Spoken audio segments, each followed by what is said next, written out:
السلام عليكم everyone. I hope that you're faring well. معاكم دكتور أحمد عبد الوهاب. طبعا بعتذر لكم ان الفترة اللي فاتت ما كناش بننزل فيديوز كتير، لكن هي للأسف الفترة اللي قبل الامتحانات على طول دي بتكون صعبة شويتين تلاتة. يعني احنا امبارح اصلا مخلصين كورسز الساعة 3 بالليل، فحرفيا طبعا بيبقى صعب جدا بعد ما الواحد خلص متأخر اوي كده ان هو يسجل فيديو عشان يرد على استفسارات الناس او كده.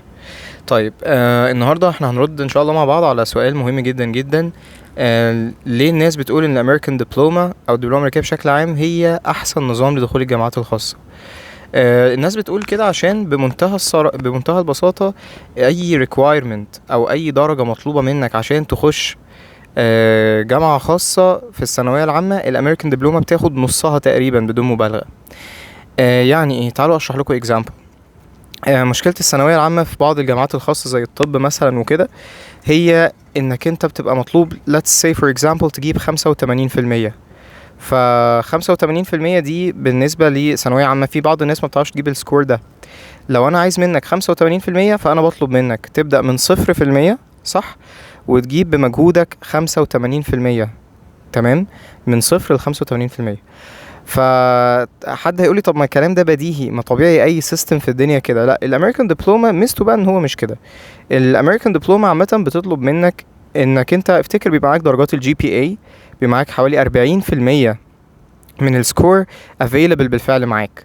فلو انا مثلا let's say نفس الجامعه الخاصه دي لو بتاخد من 85% زي طب مثلا او كده، فحضرتك في الامريكان دبلومه بتبدا مش من 0% زي الثانويه العامه او كده، لا انت بتبدا من اول 40%، لان انت بالفعل معاك درجات الجي بي اي اللي هي درجات المدرسه على جنب. مجرد بس ما سجلت في الامريكان سيستم بيبقى معاك 40%.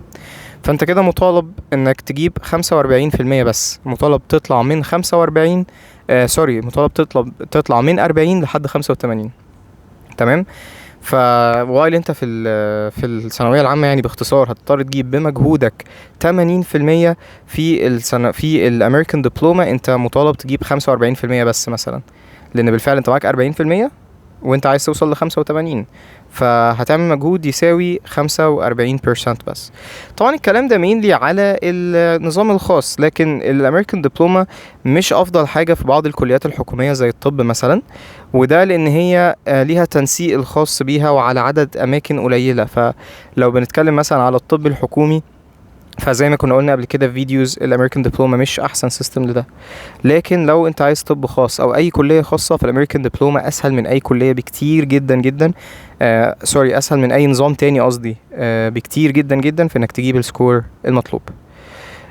هنبقى ان شاء الله نعمل فيديو سيبريت عن بعض اليونيفرسيتيز الموجوده، وهل دخولها سهل بالامريكان دبلومه ولا لا ان شاء الله. until then ده كان كده حاجه سريعه، زي ما انتم شايفين انا قاعد في العربيه يعني، فده كان حاجه سريعه بس كده، لحد ما ان شاء الله نعرف نقعد ونعمل فيديوز طويله شويه عن كده ان شاء الله. I'll see you soon باذن الله. السلام عليكم.